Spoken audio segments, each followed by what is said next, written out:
Hour 2 Overdrive continues, brought to you by FanDuel, bringing you everything from the opening line to the final score. Mike Johnson coming up, confirm or deny later in the hour.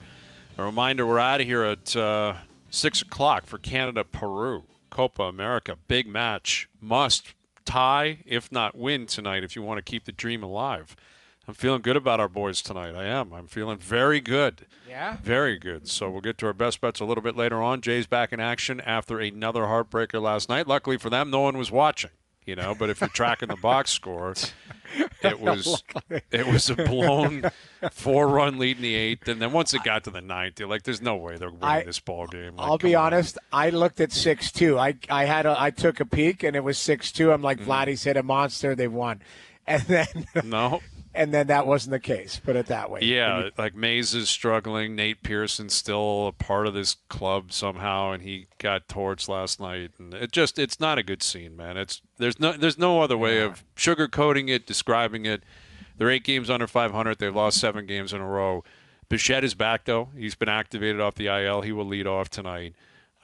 Jay's back in action. And Johnny coming up here in a moment. We'll get his take on the Cup final, but also, the last night that Boston-Ottawa deal went down where Linus Ullmark, who has been in the rumor mill for a long time, he was traded from Boston to Ottawa. Ottawa gets rid of Korpisalo. I think that's the way to describe it. They had to choose some of his contract. So Ullmark had to waive for that? I believe so. Yeah, I believe so. Oh, yeah. He controlled, and apparently – he had a 10 or 15 team no trade list. I'm not sure.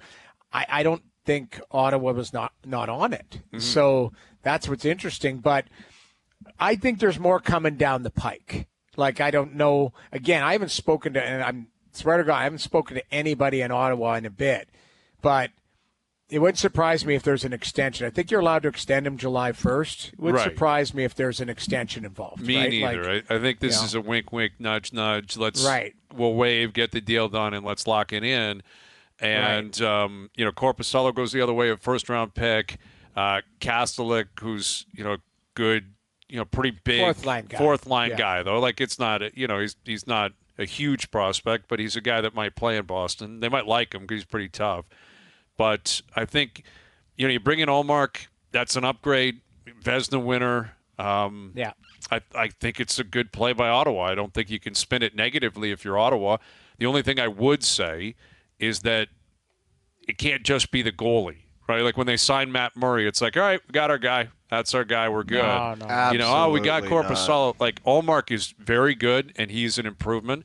But if they're relying, and I'm not suggesting Staios is, but if you're just thinking you got a goalie and now you're set, no. You need to keep improving that team. Lots of work to be done there, but I think it's a good start because on paper, like I say, Ullmark I think is a good tandem goaltender. There might be an extension in play. But also the Kastelik, I think it's a sneaky play because they had a young fourth line. You had Kastelik, you had Parker Kelly. Those guys are 24 years old. I think they've been talking about going grizzled and veteran, guys who can help the younger players. Mm-hmm. So you move Kastelik out, you open a piece up to sign a grizzled, a guy who's been around the league and kind of seen and done it all. You see them both, the Stendelins, the Derek Ryans, like we just saw in the finals, guys like that who are grizzled. That's where I think Ottawa's going to go on that fourth line. So there's lots of work to be done there. Here's Mike Johnson, our TSN hockey analyst. Johnny, what did you make of that move by Ottawa last night, picking up Ullmark? I think it's bold, and they've taken many swings at goalies, right? Like they've tried with Murray, and they've tried with Korpisalo, and they tried with Forsberg, and they've tried, and they keep trying. So I give them credit for keep trying, but at some point you got to hit it. And I think Ullmark is an upgrade on those guys. But if you think it's like he won the Vezina 2 years ago, and I know goalie, Boston's a really good defensive team and everything else, but to give up a first rounder, your top one, and have a long, bad contract be brought back where you only have to retain like $1 million on it. Like it felt like it wasn't that much of a payment. Like the first rounder would probably be worth Ullmark, no retention. You'd probably have a first rounder for taking on a bad contract. Like we've seen that with Patrick Marleau and his contract going down to Carolina. Like that's sort of the price of taking on contracts. and they sort of got both the upgraded net and the contract off their books and only gave up the one first-rounder. So pretty good job by Staios. They will be better in an area they were really not very good at last year. Yeah, and those deals going down like before the Cup came to an end, which is pretty wild. Markstrom traded, Ullmark traded, Kemper traded. There's been a goaltending carousel already.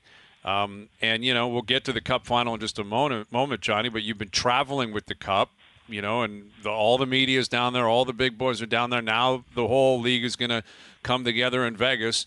We got the draft in a few days. We've got July 1 in 6 days. Like, what are you anticipating here? What do you have your eye on, over the next 6-7 days here? Well, I mean, I think there'll be a lot of table setting for defensemen. Like, I think the defense market in this July 1st is going to be interesting. Like, Jake Wallman was just dealt today, right? Right. Yeah. He's a pretty good – like, 2 years ago, not this past year, but 2 years ago, him and Moritz Seider put up, like, the best expected goals against numbers in the entire league. Like, he was really good. And Detroit, who's not a great defensive team, like, I understand they have too many defensemen with Justin Hall and Olli Mata and everything else, Dawson Spear coming back, but, like, that guy's a good player, Jake Wallman. I was surprised to see him dealt for just a second-rounder because he would be an upgrade finances aside. I think he makes about 3.5 or so. But that's a pretty good player for just a second-rounder. So that kind of stuff, Hayes, like just setting the table for where the defensemen are going to go. So the defensive market is going to be what's sort of percolating the most the next week. Yeah, and everyone wants them. Everyone needs them. And yet you look at Florida and what they put together, to win their Stanley Cup. Ekblad first overall pick. Forsling off waivers. Montour for a third-round pick. Ekman Larson was bought out, and they picked him up. Kulikov, free agent. Can never replicate it, Hayes. Like, you can never – that's just using all resources and putting it all together. You can never replicate it. Right. And it changes probably every year. Right, and hitting. How often do you hit on a waiver claim like Forsling, or a trade like with Reinhart and Montour, or a trade like with Mikkola? Like, you just don't seem to have that success. They only had, I think, 3 players on their team that were drafted, right? It was Lundell, Barkov, and Ekblad. There's only 3 players that were drafted by the Panthers. Everyone else was brought in some way, shape, or form. But it's hard to be as good as they were on impactful players and build your team that way. So I don't know if that's the copycat league. Trying to copy that might be hard to do. Johnny, you were in the building. You and I flew back together. Like, what do you make of what you saw last night, and the game, and just did the better team win? Was it a war of attrition? What was your overall impression? Well, I thought the game lived up to its billing in the sense that it was tense, and it was tight, and it was physical. It was fast. That first period was like a couple notches from the previous game. Like, it was played with the appropriate sort of desperation and intensity that you would expect. It was played with this kind of defense that you would expect, and it was really Florida getting back to what they did best at. And defending and being physical and clogging up the front of their net and not letting anyone around there. We've seen this. We've seen this when they played the Leafs. We've seen this for 2 years in the playoffs. When Florida plays well, they just set, a fence around the slot area. You just can't get pucks there. And it really wasn't until like the last 12, 14 minutes where it seemed like McDavid said, okay, you know what? I'm just going to go and become a power forward. And he went to the front of the net and he was banging away and creating plays. And I thought they were going to get one to tie. The storybook ending, of course, would have been Edmonton completing the comeback, McDavid lighting it up, and that was sort of, the stage was set for that. But give Florida credit, writing themselves and finding their game when they had to have it defensively to win the Cup. It was really good. And 215 games they played the last 2 years, like exhausting stuff. And I am also very curious, Noodles, what the injury reports are out of Edmonton. Like, I need to know what's going on with Leon Draisaitl, because there's no way that guy, great playoff performer that he is, but he went the last 9 games without scoring a goal, something like that, in the playoffs, which is, it's not him. So, I think Draisaitl's injury, Kane's injury, McDavid, I think, is a bit injured as well. Sort of caught up with him the same way it caught up with Vegas last year. What does Edmonton take from it, though, Johnny? We've just discussed in the first hour, like, how exhausted they were. and the Florida Panthers on how they learned from being at the finals the year before, but it's tough to take any type of positives out of it, where Hayes' point was it's just no guarantees of getting right back there. It's not like it's your right to say, oh, we'll just be back here next year. And now they got the Draisaitl decision and the contract extension. It's just how do they get positive, or when can it start being positive for the Oilers after such a tough loss? You made the final, right? Like, it's from all reports, like losing the final is like a really tough thing to get over. Like, you're physically as beat up as though you won, with none of the upside or perks or glory of winning. So Monday's July 1st, right? Like, July 1st would be the last day players probably start their training, the last possible day, and Edmonton will just be like scraping themselves off the floor and in 4 or 5 days. So, it probably won't be until halfway through next year, where they kind of have moved fully past this playoff. They've got themselves healthy, got themselves in the flow of next season. And then I think what they take out of it, if they can sort of find the maturity to look at the bigger picture, is one, the amount of physical and defensive commitment it takes to have a chance of winning in the Stanley Cup. And I think they learned some of that throughout the year, where they were a really good defensive team. I think they learned more of it in the playoffs, like playing in tight moments and their best players being better defensively. I think that's what they will take out of it. And then, perhaps just understanding the grind. Like, I don't know if until you get that deep into it, you get all the way to the final, like just how hard and exhausting it is. And maybe they'll be better served trying to navigate that journey next year. But they probably won't get over it, and start feeling better about themselves till like well into next year. So you talked about Edmonton having the realization of how hard you have to play physically, defensively. If you take that to the team that we cover every day, do you think a team like Toronto would notice that their approach and their style, and maybe that's why they decided to make a coaching change? It's literally got to change leaps and bounds if they actually do. I know they've talked and they've said lessons and this and that, but in reality, it's the way they play is probably not even close. Well, it seems like their GM thinks that. Like, I think Brad Treliving, with the coaching change and with the personnel moves that are coming up, I think he's sort of acknowledging that they have some of the ingredients that you need to have, but they don't have all the ingredients. And I think the style and the personnel to go that far, it's unlikely to happen. And I think, what has it been? It's been 7 years with this group. So I think they sort of know that there probably has to be something a little bit different done to get them there. Different way to play, different way to think, different people to do it. And I guess that's what they're trying to do this year with the new coach and probably some new players and new philosophies. But yeah, it's hard not to watch that and be around the final and just realize it's so physical and it's so defensive. Like, it is such a commitment to defending that it's unlike the regular season so much that the team that gets to the regular season and the team that gets to the playoffs, they're not the same. And I don't know if that's fair or not, but that's the reality.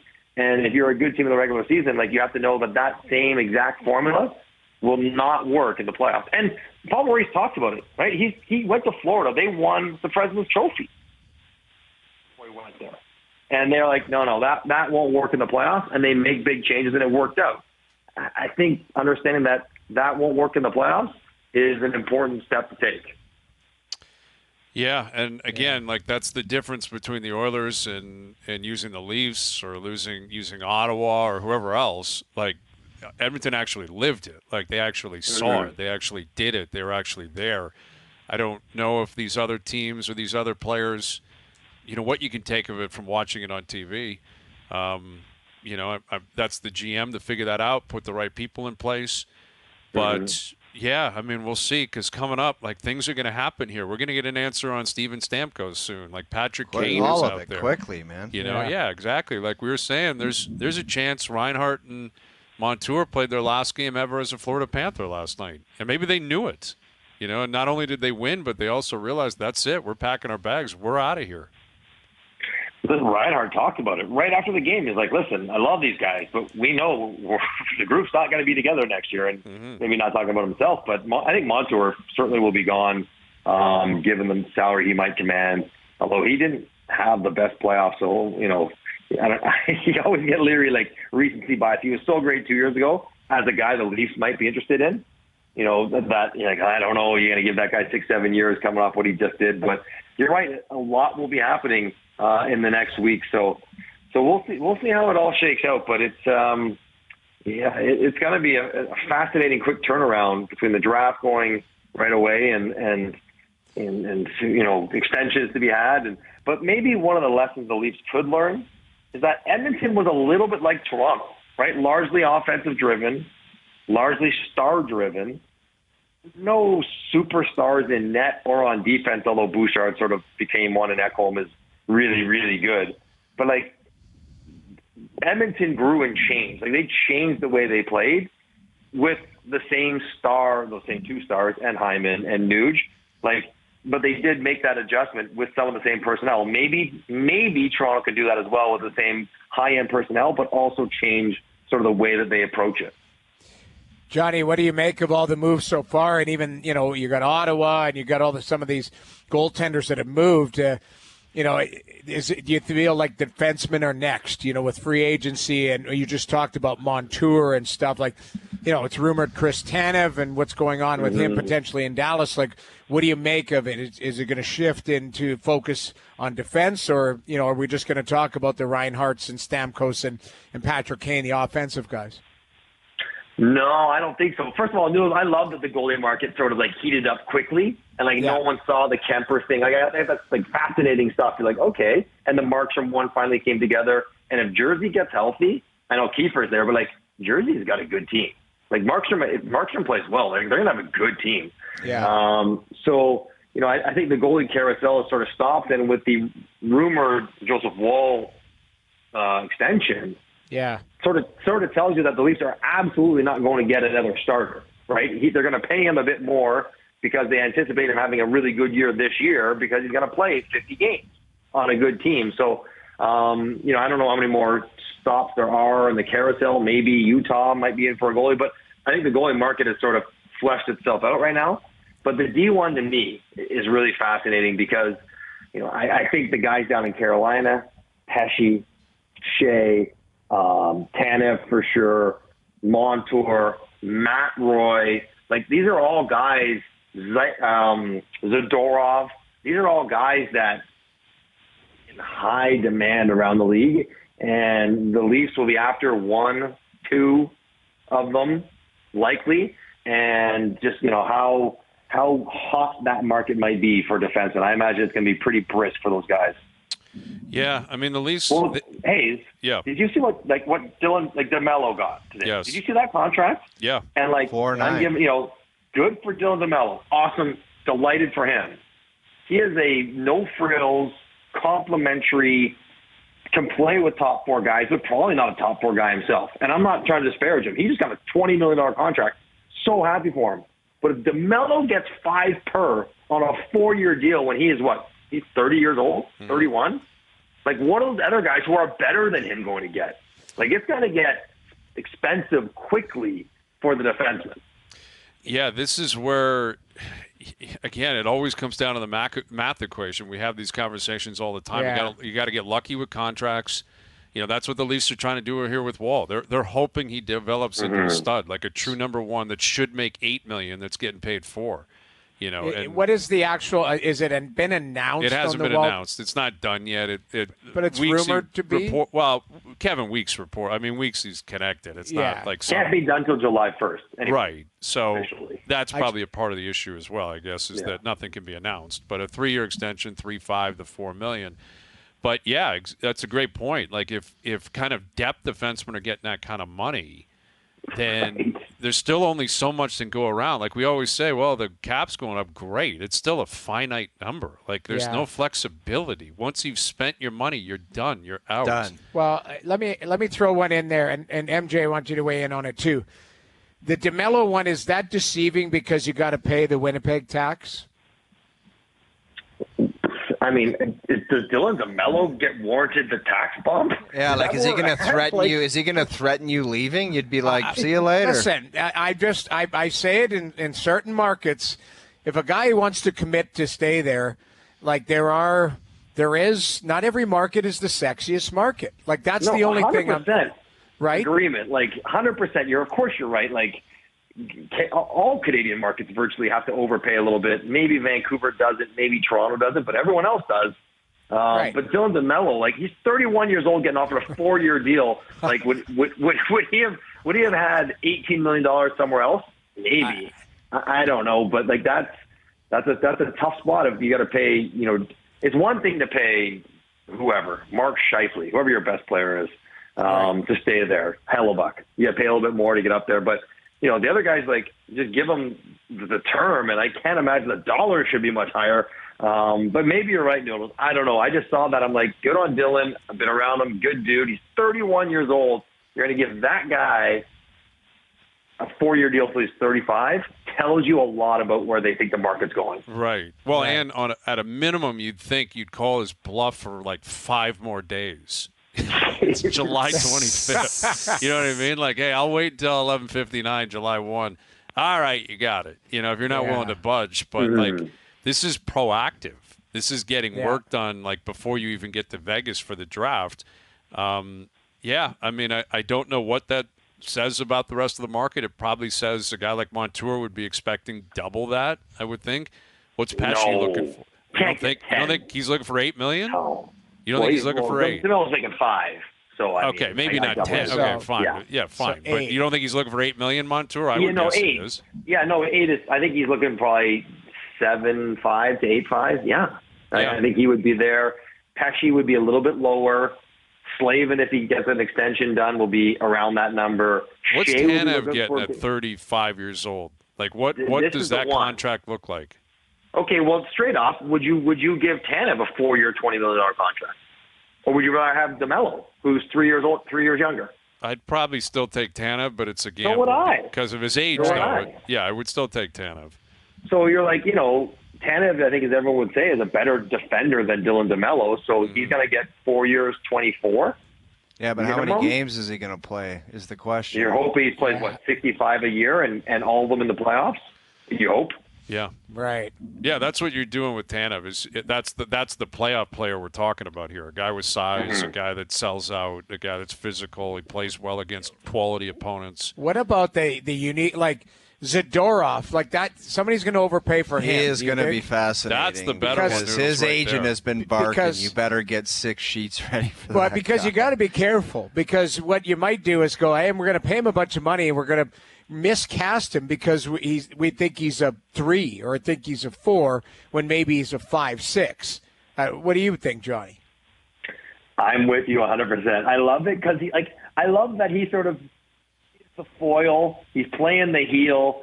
It almost feels like he knows he's going to get overpaid because he had the great playoffs. And what he is a guy. He's a monstrous man who will occasionally score a great goal, which we saw in the playoffs. Occasionally will have a big hit. You're like, this guy's got it all, but then occasionally we'll get hemmed in his own end for 10 games in a row. 3 days. He doesn't have great underlying numbers. Like his team when he's on the ice doesn't get the puck out of his own end that efficiently. But people fall in love with the highlights, the package, the size, the confidence, all that stuff. I'm with you. I would be very hesitant to go too heavy. Now, he's going to get, 5. Again, same thing. Dylan DeMello or Nikita Zadorov. That's probably a conversation I can have. Like, that's sort of an apples-to-apples kind of conversation. But I can't pay him 6.5, which I think he might get up in that area, which would be something. Ooh. All right, Johnny, we'll leave it there, buddy. Later in the week, we'll be through the draft or at the draft, probably more signings, probably more trades. We're looking forward to it. It's going to be a fun week. We'll do it again Thursday or Friday. All right, fellas. Noodles, I'm very impressed. I was asleep, saw and logged the whole flight home. Noodles was prepping for the show today, grinding on the plane while I was sound asleep. I love it. He's brought his A game, too. He's been on fire. Well, we've had a good show. I was excited to get back. You miss a couple shows, you feel like you're playing hooky. You got to get back on. You got to get caught up. So I was excited. I love it. All right, Johnny. Thanks, buddy. All right, boys. Talk to you. Mike Johnson joining us here on the Maple Turtle Hotline. I haven't heard from Struddy, actually, and we wouldn't call Strud on a day like today. We can be cruel. Nice and morning. We're not going to bother him today.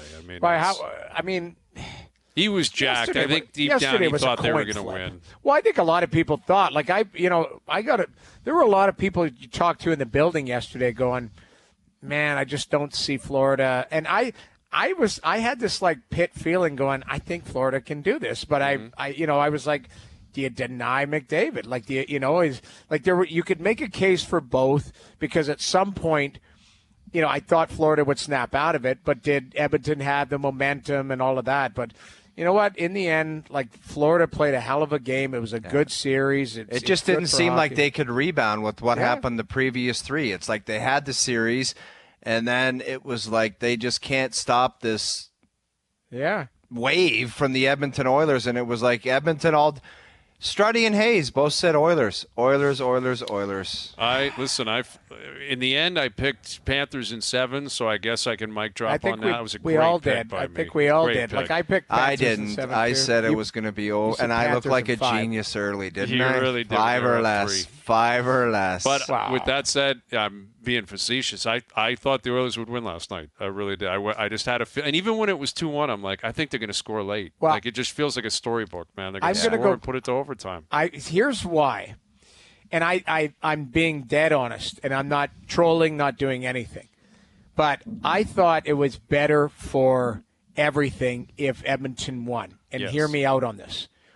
Because with contracts coming up, and if McDavid had delivered a cup to Edmonton, it could create a pathway where those guys are like, we've done it, and we're moving on. We decide if we're not going to sign another 8 years, you move on sooner than later. What that does is create fodder for trade rumors, all of that type of stuff. So that was where I was. That's where my mind went. Is like, if you're a Leaf fan, if you're any fan of any other team, you want them to win because maybe their business is done there and they moved on. I always go back to his comments in training camp where he was like, this is cup or bust, because maybe he knows that this thing doesn't stay together. Who knows, man? We'll have to see how the next week think plays next out. year they run it back, and then beyond that, all bets are completely off. Yeah. That's my guess. But again, time is crunching, because even if they stay, Draisaitl's going from 8.5 a year to like 14.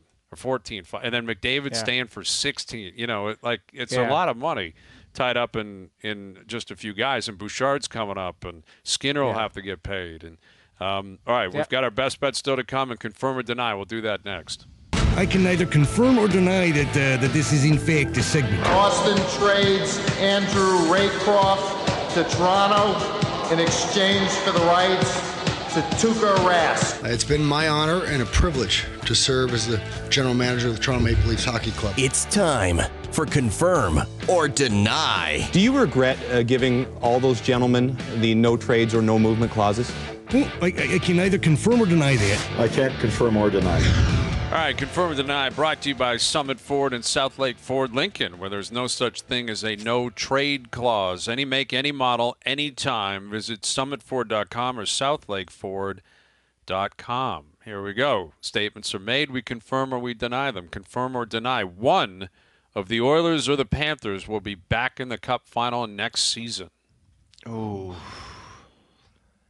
I got to deny it. I'm sorry. I got to deny it. As much as I like Florida's makeup and Edmonton, they got the greatest player in the game. I think one team's been back there 2 years in a row. We're not going to see another Tampa Bay where they do it 3. And I just can't.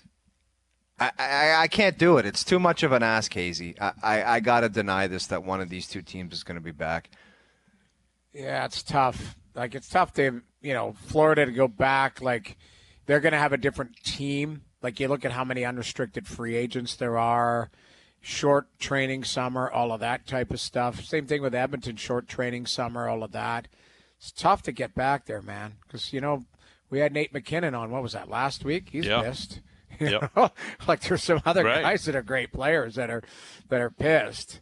I think Edmonton's a good team. I think they're both. I'm going to deny it. I think it's just too tough right now. But you could see that I could see a pathway, but I could also play the field of 30. That's the thing. teams. Like, it's if I'm doing a power ranking for next year, both these teams are in the top 5. So Right. they're both good enough to be back in a Cup final. It's just how tough it is, and that's why I would deny it as well. Like Tampa went to 3 straight. I think the last time we saw that was at Detroit in the 90s or even the Islanders in the 80s.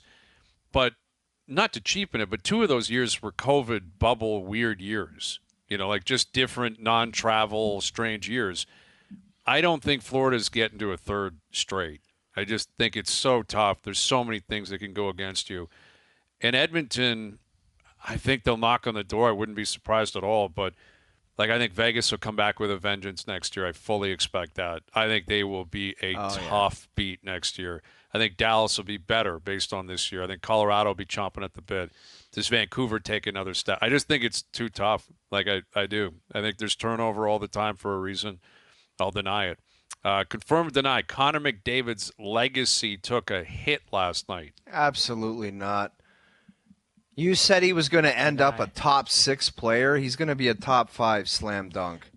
I'm not going to get into who he's knocking out, but he's going to be a top 5 player of all time. Mm-hmm.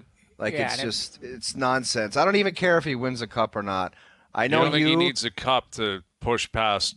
No, I really don't. In a salary cap era where it's really difficult, I'm sorry, he doesn't need a Stanley Cup for me.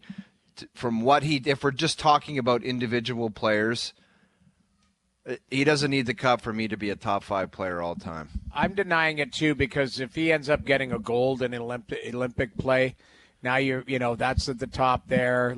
I think his legacy didn't get hurt. If anything, it just showed what he's capable of and how close he was. And he's still got to write the story. But I didn't think it was a blow to his legacy. I got a feeling losing. I'm confirming it here, but not from a standpoint of wow, he took a step back. It's the missed opportunity last night. That's all it was. A hit to the ego or a hit to the legacy is a big difference between that and missed up. And you're the face of a guy they were down 3-0 and you win it. It's unprecedented, and he's in a very special category. He's in the category with Sid, with Mario, with Gretzky, with Jordan, with LeBron, with Mahomes, with Brady. And those guys, you got to win. To use them, I think Mahomes is probably the best example. Mahomes, based on talent, is just like McDavid. He does things no one's ever done before. And you could argue he's the most evolved football player ever. If he hadn't won the reason he is in the GOAT chat right now with Brady is because he won. Yeah, that's why. If he didn't, he would just be a guy that does funky stuff and it's cool. So how is that different here? That's my question. Why is McDavid different than Mahomes? I don't think he should be. I think he has to win. I think has it been proven that the Stanley Cup is the toughest trophy to win? I don't know. There's 32 teams in the NFL. It's pretty tough. Maybe it is. Yes, it could be. They play 16 games or 18 games now or whatever it is. I think it's just a different, to me, I think with the parity, I think for the most part, correct me if I'm wrong, the NFL is a pretty damn predictable league for the most part. That team stinks, that team's really good. Week to week, you're like, that one's going to win, that one's not. You can't say that in hockey. You can, I think. There's a difference between Florida and San Jose. Come on. But my point is, the way I'm going to describe this, there's too much parity in the NHL. That's my point compared to the NFL, other leagues. I think that the Stanley Cup is the hardest to win. I think the legacy takes a different turn as far as the legacy. It doesn't take a hit. It just because if he had won that game last night, we are talking about something that's so outrageous and so the story becomes different. But I just think take a hit is aggressive. Take a hit may not be the way to describe it. It's that it how big of an opportunity was missed last night. I guess that's what I would ask you. Yeah, it's a big opportunity. I think it was massive personally. You're in Game 7 and he didn't play great. If using Mahomes as an example, if Mahomes lost the Super Bowl and was 16 for 31, a touchdown and a pick, we'd be like, man, that wasn't great. Yeah. Why is McDavid treated differently? I know it's a different sport, and it's not. He doesn't have the ball in his hand every single snap. He doesn't. It's not basketball where you can play every minute and every play goes through you. But that was a big game for him. That was the biggest game of his life, biggest game of his career. and they lost. And he played well, but he didn't play great. Yeah, I don't know. I think hit is a tough word. Maybe pause or delayed. I'm just surprised you guys don't think he has to win. I mean, I'm that shocks me in terms of like the idea of him moving up the list. Like I don't see what list though. Like nobody's made the list's not made in stone. It's a bunch of jackasses like us making lists going like this guy's the greatest. Because if you argue, like there's people that say that Bobby Orr is the greatest player who ever played. I never watched the guy play. I just think individually with what he does and the amount of points that this guy accumulates in the Hart trophies, it's going to be so overwhelming where you're going to be like, this guy's a top 5 player of all time. And I don't think when it comes down to that, someone's going to say, well, like he's described as the most evolved player from the Quizmaster of all time. I don't think that that's going to just take a shot down the rankings after all that he's accomplished if there's not a cup victory. Obviously, if there is multiple cup victories, the legacy goes. Sid the Kid is just not the same if there's not the cups. Of course. Right. And I do agree with that. And last night, the only way I could describe it is just a missed opportunity. And he did not play great. We can't sit here and say, that he did everything he can. He had 2 goals and an assist. And you're right with the comparison about Mahomes. If they lose a Super Bowl and he kind of was average, we'd be like, well, that wasn't Mahomes. Yeah, expect more out of him. So I guess last night you could say that wasn't McDavid. Yeah. Right. What's wrong with that? No, you know what? You talked us into it. Like I think. I don't care what you guys think. I mean, I gave my opinion. You can have your opinion. Yeah. What I'm saying is, like, I just don't. Winning isn't winning means everything, but not. It's a team sport. I think McDavid did everything he could to drag that team back into the series. I mean, I thought his legacy didn't take a hit last night. That's the way I feel. All right. Yeah, I think from a macro standpoint, that would be the case. I think in terms of the whole playoffs because of what he did, but on a micro level, you only get so many cracks at that. True. And as of now, it's still there's no cup. But the thing is too is it was almost unanimous, except for a guy who doesn't know hockey who chose Bobrovsky. That Ryan Clark. Did you see his vote?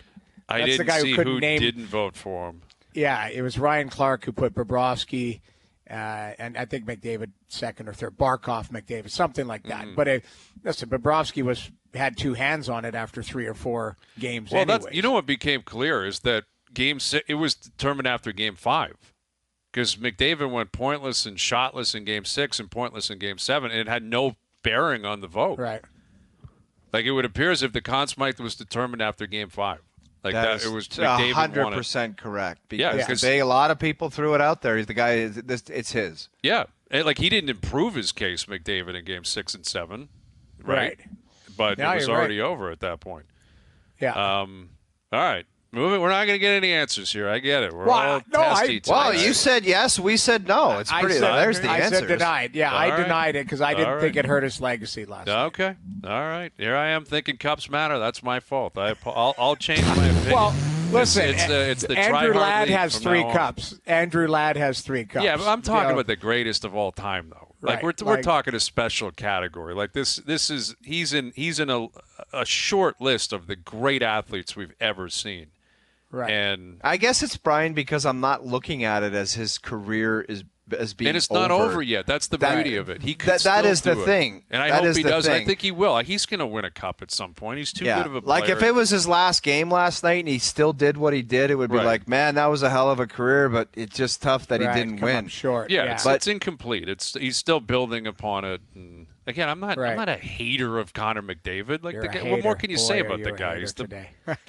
I'm not. I'm joking. I'm being honest. Like everyone's trying to sugarcoat it. They lost last night. I don't know what else you're supposed to say about that. Yeah. All right. Confirm or deny. Last one here. What do I got? Let me move down the list here. Joseph Wall will be the Maple Leafs starting goalie opening night of next season. I 100% like this confirm coming that. season? Yeah, like this season in October 24. With the rumored contract, you would have to think 100%. His journey to get there, you wonder if he can be healthy to start game 1. Exactly. But I 100% confirm that he will be the guy. And hopefully, the thing is, you can say hopefully the injury stuff's behind him, but how many times have you seen a guy tracking towards injury, and then all of a sudden it just stopped? You ever seen that? I mean, the Leafs think they can figure that out, clearly. I'd be you know what? concerned, too, It would be a great case study to see if somebody, especially a goaltender, had injury issues early and then became ultra durable. Like I'll do some research on that and sniff around, because it might be something where a guy turns the corner physically and he's able to play 50 to 60 games every year. But you're right. Off the top of my head, I don't remember a guy who was banged up early in his career and then just became a guy who could play 55 every year. But yeah. I'm confirming it. I think the Leafs are looking at Edmonton's model. They're looking at Dallas's model. They're looking at some of these models where you're drafting and developing goaltenders and allowing them some runway to play. It's going to be up to him whether he can run with that as well. So I'm confirming it. Yeah. I'll confirm it too. Yeah, I think, the idea of them extending him, they're obviously going to sign someone. They have to. They got to get a good tandem goalie. Yeah. They got to get someone else they can rely on. But if Ullmark's off the table, Soros I don't think is getting traded. Markstrom's gone. You're talking a tandem backup type guy who will battle with him, but I think Ty will go to Joseph Woll. Yeah. All right, Confirm or Deny, brought to you by Summit Ford and South Lake Ford Lincoln, where there's no such thing as a no-trade clause. Any make, any model, anytime. Visit summitford.com or southlakeford.com. All right, we'll come back with our best bets and tee up Canada-Peru. Big one for Canada tonight. You might argue a must-win.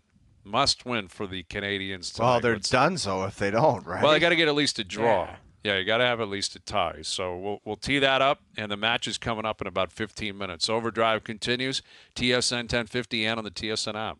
All right, today's Best Bets powered by FanDuel. Make your picks and assemble a same-game parlay in seconds on the FanDuel Sportsbook app. I'm on the Canadian bandwagon tonight. Plus 120. They're favored against Peru. Got to get past Peru. Got to get on the board tonight. Got to score. Got to win. I think it happens. Canada victorious over Peru, paying plus 120. Canada outright. Today's Best Bets powered by FanDuel. Download the FanDuel Sportsbook app today. Find thousands of ways to play. Please play responsibly. Must be 19 plus. Physically located in Ontario. All right, Peru, Hazy, Canada. I feel like before we get to the big match, you hate me and Noodles for our answers on McDavid. I don't at all. I'm surprised. I didn't realize that winning a cup didn't matter anymore in the eyes we're of not two great hockey doesn't. gentlemen. I thought more of you two. No, I saw an interesting tweet directed at us saying, would you think less of Ovi if he didn't win, but ended up being the greatest goal scorer of all time? I think winning that cup is pretty significant. I wouldn't think lesser of any of these guys. They're all great players. Right. It's a boost. Like that's right. I guess that's what I'm is. saying. It's a boost. It's not something like, hey, this is a detriment to you, or it's all like they're all great players. They're all trying. It's a team sport, but it's a next level one. boost. I just feel like you got to get one. Like the greatest of all time, they all have one. They all have one. Like that's just Fair a fact. Fair point. And that's all I'm saying. Yeah. All right. Good stuff. Thanks to everyone behind the scenes for helping out. We appreciate it. Everyone for tuning in today. TV, radio, podcast, web, the whole nine. We appreciate that. We're out of here. Enjoy your evenings. Enjoy the games tonight. We're back tomorrow at... I'll be good tomorrow because my radio legacy depends on it. 4 p.m. We'll chat then.